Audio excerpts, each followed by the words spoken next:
What's going on, guys? Welcome back to the channel. Welcome back to another DC Multiverse custom. Today we're going to be working on updating this Detective Comics 27 Batman onto the Nightfall body. So I started off, of course, with the McFarlane release of this guy.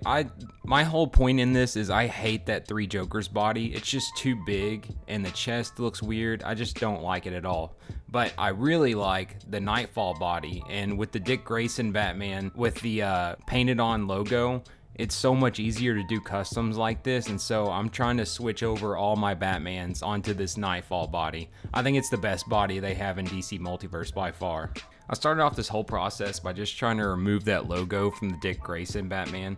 I used a little bit of acetone on a Q-tip here to get it off. Sometimes this doesn't work on figures, but for this DC Multiverse one, this worked out really well, so this is kind of hopeful for future projects I might have. You just want to kind of roll the Q-tip with your thumb while you're wiping. That way you're not just smearing paint everywhere. You're actually using new, fresh parts of the Q-tip while you move.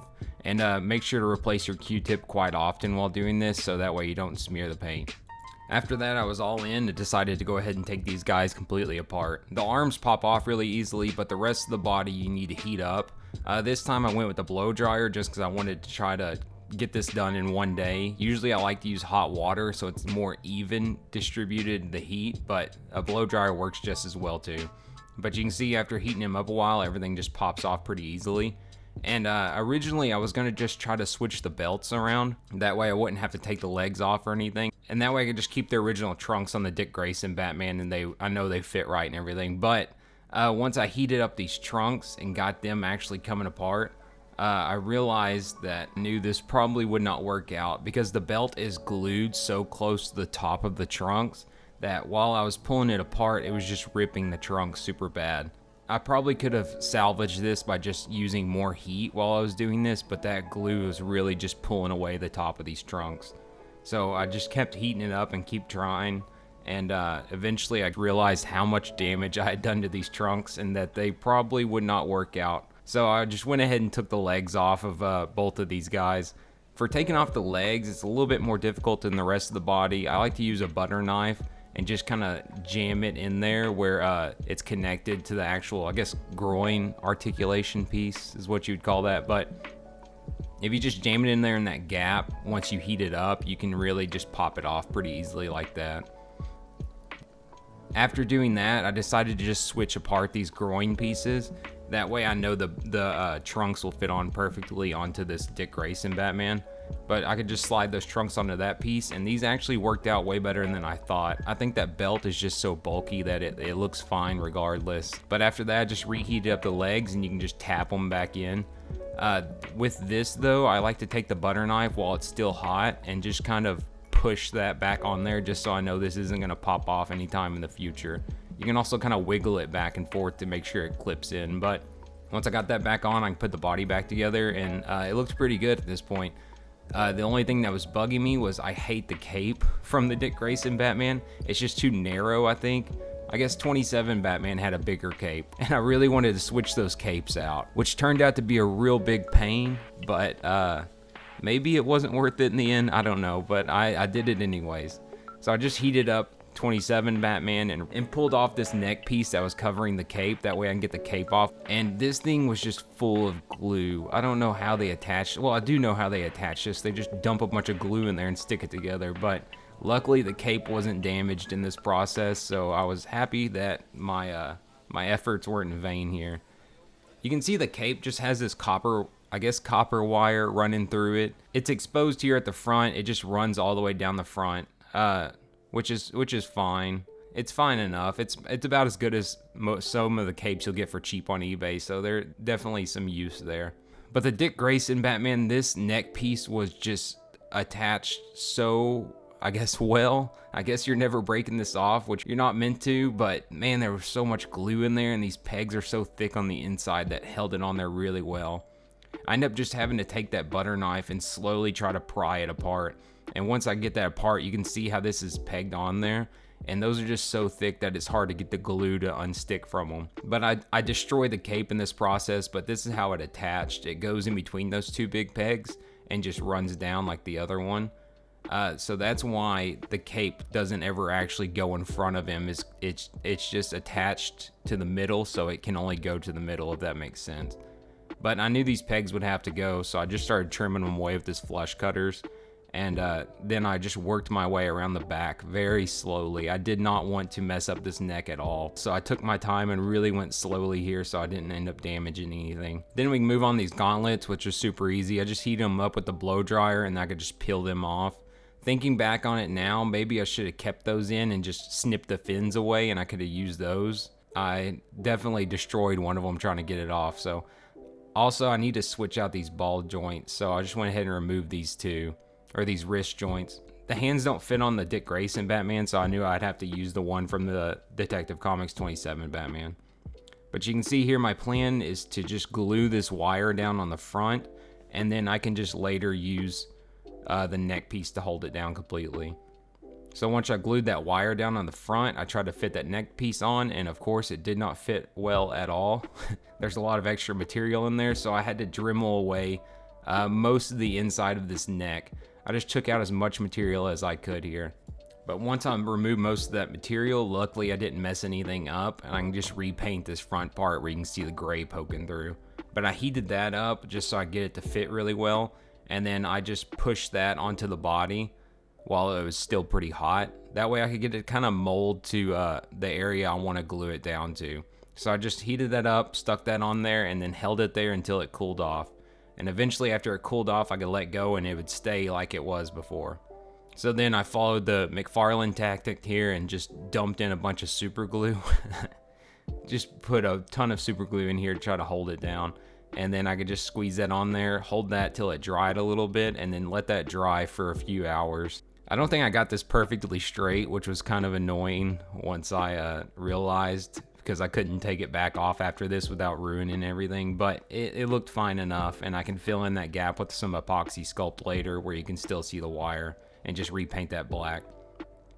So for the wrist pegs, I wanted to switch the 27 Batman onto the Dick Grayson Batman, but the only problem here is they were a little bit too loose. So what I like to do here is take some of the shrink wrap tube that people use for like electrical work, and I'll slide that over. And then I use my flush cutters to cut the end where it will be nice and flush there. And then once I cut that away at the end, I can actually just take my lighter and light it. The shrink wrap tube will actually shrink like the name intends, but once it does that, it'll add a little bit of thickness to this peg, so I can just pop it back into the wrist. I think I could have added a little bit more here to keep it a little bit tighter, but it was tight enough that it doesn't just move around very easily. If you want to do this and make it even tighter, you can. The boxes you buy of shrink wrap tube usually have like varying sizes, so you can just add another layer until you get the kind of tightness that you want there. But this worked out really well and it didn't come off very easily, so I was happy with that. After that, I had to fill in where the gaps were, so I mixed up this 2-part epoxy sculpt. I love this stuff, but I'm really bad at sculpting, so jobs like this where I just need to fill in work out pretty well for this. I've tried green stuff too, but I don't like it as much as this epoxy sculpt, and it's not that expensive, and this has lasted me like 2 years, so I always keep this on stock. But I just use little pieces, kind of build up the material, and then I use some water. I just dip my finger in some water and use that to kind of smooth it out. Especially while it's not very dry, you can use water to just fix any mistakes you made. Then I'll go back with a Q-tip and kind of wipe away that excess kind of watery epoxy sculpt. If you leave that on there, it will like stain your figure, I guess, or it'll add some white where you don't want it to be. So it's nice to go ahead and clean up after you get done. After I let that dry for like an hour or two though, I can take my X-Acto knife and kind of cut a seam line where I want it. This stuff dries slowly. It'll dry like within 24 hours, it's fully hardened. But after the first hour or two, it's hard enough that it doesn't just pop apart, but it's also soft enough that you can do little details like this. So originally I was gonna paint it purple to try to match the gloves, but I for sure could not color match the gloves. I don't know what it is with purple, but I can never get it right. So I end up just repainting the gloves and the gauntlets to match. And I I just mixed up some purple that kind of looked like surgical gloves, and that was close enough for me. I was good with that. I painted the wrist balls too, but those end up chipping away pretty easily, but luckily the gauntlet pieces cover them mostly. But I painted both sets of hands. These are the colors I used. You could just use whatever purple you want mixed with white. I would just say repaint the hands too, because I tried for like an hour and a half and I could not match that color. So repainting the whole thing would probably be good. I just used the Cricut to cut out the sticker and just stuck it onto the chest. If you don't have a Cricut, you can go on Etsy or something and order stickers from sellers or water slides and use those. But luckily I have this Cricut, so I use this for most of my logos now. And it turned out really well. I like the texture on it actually. But I did have it a little bit crooked. This is like the 4th try and I finally was just like, it's gonna be crooked. I've tried too many times. But now we can finally move on to the head, the last part, and by far probably the hardest part of this whole process was getting the neck off. So this 3 Jokers body, it has the neck attached to the head, and of course that's not gonna work for the Dick Grayson Batman, so I had to find a way to cut that. So for this process I used a cutting board, my X-Acto knife, and some hot water. You wanna keep that head soaked in hot water a lot, because it makes the plastic way easier to actually cut away. And so keeping that hot is essential to this process. But this X-Acto knife, make sure you're using a brand new blade that's really sharp. That'll make your life way easier. And then this whole thing is just a process of cutting away a little bit of material, then seeing how it looks, then cutting away a little bit more material. It's just a really long process of that. Just make sure you keep the head hot, make sure you have a sharp blade, and make sure you don't hurt yourself. Those are the 3 tips for this. Ooh, almost got myself there, look at that. Once it finally matches, then we can move on to actually trying to get it onto the body. So I'm gonna use this Dremel and this kind of cone shaped bit, and then I'm just gonna slowly drill out a hole, or try to make a hole within the head, so that way I can actually get it to fit on the neck. But once I got that pretty far drilled out, I could use kind of bigger Dremel bits and just remove a little bit more material at that point and go a little bit faster with this. One tip for dremeling out heads like this is put your thumb on the opposite side of the Dremel bit from the head, so you can see my thumb is close to where that bit is touching. And whenever you're dremeling, if you start feeling heat on your thumb, you know you're getting really close to that wall, and it's time to stop dremeling on that spot. You're getting close to the wall. So once I got a good look for him, and I got enough dug out that I could actually get it on the neck, I decided to try something a little bit different this time. I just added a hole kind of in the middle of the head, and took out a drill bit that I had, and just tried to match the size of that drill bit to the top of that ball peg for the neck, like this. And when I found one that was pretty close, I just took that and stuck it in that hole in the middle of the head, and just slowly used my hand to turn out to drill a hole down in the head, so I could actually pop it on that ball peg without having to do anything else to get it to stay on. So I don't like using blue tack or anything, so this worked out way better for me. But you can see once I finally got that all drilled out, the head fit on perfectly and it kept all of the articulation. So I was really happy with how this turned out. It looks pretty stock from the outside. Of course, once you look on the inside, you can see all my Dremel marks, but from the outside, this looks like this is how this came, and I was really happy about this. But I can't leave it alone, so I had to repaint the skin tone. I didn't really like the skin tone. I especially didn't like the lips. They were kind of too dark. I mixed in that basic skin tone with a lot of water, and then I would just slowly kind of paint this all over the whole face, almost like a wash I would do here. And I ended up doing this whole process like 3 or 4 times for the basic skin tone. But after that dried for a minute or two, I would take kind of a thicker brush and just wipe away the excess paint from the face. And of course my camera couldn't focus, but once I did that, you could see it dried out and it stayed on pretty even. And to add a little bit more life to the skin, I used this Barbarian Flesh mixed with a ton of water. This one was like 75% water, 25% paint. And I did about 2 or 3 coats of this on there. The same process, just brushing it on there wet, letting it dry for a minute or two, and then using a dry brush to wipe away the excess. And this is gonna add a little bit more color to his face and not make him look less like a corpse. You can see that it's already working there, and I can just brush off the excess with this brush. And nice kind of reddish tint to his skin tone. A nice more natural tint to his skin tone. Once that was all done, this is what it looked like. I was pretty happy with it at this point. I just needed to paint the lips and touch up the black. So for the lips, I used these 4 colors. I honestly think I could have went darker. I don't know if I love the color I ended up going with. It probably could have been a little bit more red, but I just did really light coats of this.